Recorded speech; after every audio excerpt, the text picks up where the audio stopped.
The two boys saw a fresh muddy imprints of a pair of bare feet. What was the barefooted man doing in the front of the house in the middle of the desert? Where was the man? What a mystery. They followed the footprints one after another, descending the steps and progressing down the street. But after some time, footprints became fainter and fainter and finally disappeared. The mystery was quite simple. The footprints were made by the scientist who had discovered how to make the human body transparent. Griffin, the scientist, carried out experiment after experiment to prove that human body could become invisible. Finally, he swallowed certain rare drugs and his body became transparent as a sheet of glass. Though Griffin was a lawless man, his landlord disliked him. Landlord doesn't like me. He tried to eject me out of his house. In revenge, Griffin set fire in the landlord's house. To get away without being seen, Griffin had to remove his clothes.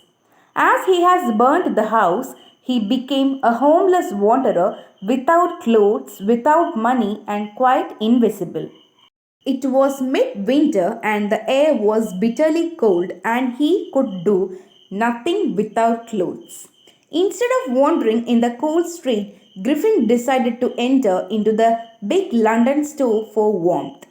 When the closing time arrived, as soon as the doors were shut, Griffin gave himself the pleasure of clothing and feeling himself without thinking about the lost.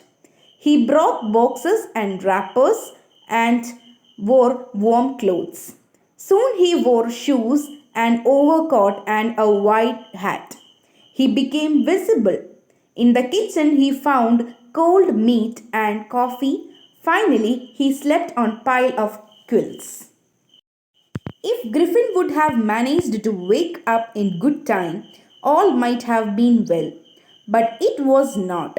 He woke up only after the assistants come to the store and seen him. A headless man in the store. As Griffin saw a couple of them approaching, he began to run. They chased him. He was able to escape only by quickly taking off his newly found clothes. Oh, once more I became invincible, but naked in this chilled January. I will try to stalk off the theatrical company because I not only want the clothes but also something would cover my empty space above the shoulders. Shivering out of cold, he hurried to Drury Lane, the center of the theatre world.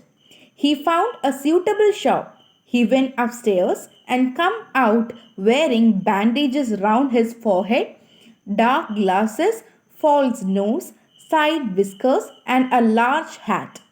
To escape without being seen, he attacked the shopkeeper from behind after he robbed all the money he could find. Now I am very eager to get away from London. So he took a train to the village of Iping where he booked 2 rooms at the local inn and gave advance. Shortly afterwards, a curious episode occurred. Very early in the morning, a clergyman and his wife were awakened by noises in their study. Creeping downstairs, they heard the chink of money being taken from the clergyman's desk. Surrender.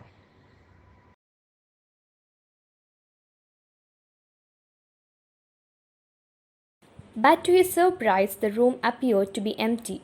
He and his wife looked under the desk and behind the curtains and even up in the chimney.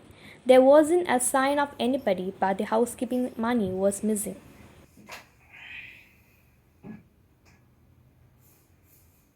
Extraordinary affair. A little later that morning, the landlord and his wife were surprised to see the scientist's door wide open. Usually it was shut and locked, and he would be furious if anyone entered his room. They peeped around the door, saw nobody, and decided to investigate. The bedclothes were cold, indicating that the scientist must have been up for some time, and a stranger still. The clothes and bandages that he always wore were lying in the room. All of a sudden, Mrs. Hall heard a sniff close to her ears. A moment later, the hat on the bed leaped up and dashed itself into her face. Then the bedroom chair became alive. Springing into air, it charged straight at her legs foremost.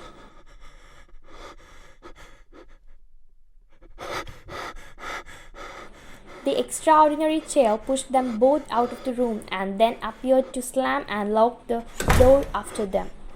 My poor mother used to sit in that chair, and to think it should rise up against me now. She was convinced that the room was haunted by spirits and that stranger had somehow caused them to enter her furniture. The feeling among neighbors was that trouble was caused by witchcraft. When the news of the burglary at the clergyman's home became known, the strange scientist was strongly suspected of having a hand in it. The suspicion grew even stronger when he suddenly brought some ready cash. I want to know what have you been doing to my chair upstairs, and also I want to know how it is you come out of an empty room and entered into a locked room. The village constable was secretly sent for. Instead of waiting for the constable, Mrs. Hall went to the scientist, who is mysteriously appeared from the empty room. You don't understand who or what I am. Oh well, I will show you. The scientist was always acute-tempered. Mr. Jaffo, the constable, arrived and was amazed to find that he had to arrest a headless man, but he was not easily prevented from doing his duty. If the magistrate's warrant ordered a person's arrest, then that person had to be arrested, with or without head. When the policeman comes to hold of the man, he becoming more and more invisible as he threw off his garments one after the another. At last he threw his shirt, and the shirt flew into the air. The constable found struggling with man who he could not see at all. Some of the villagers tried to help the constable, but found themselves hit by blows that seemed to come from nowhere.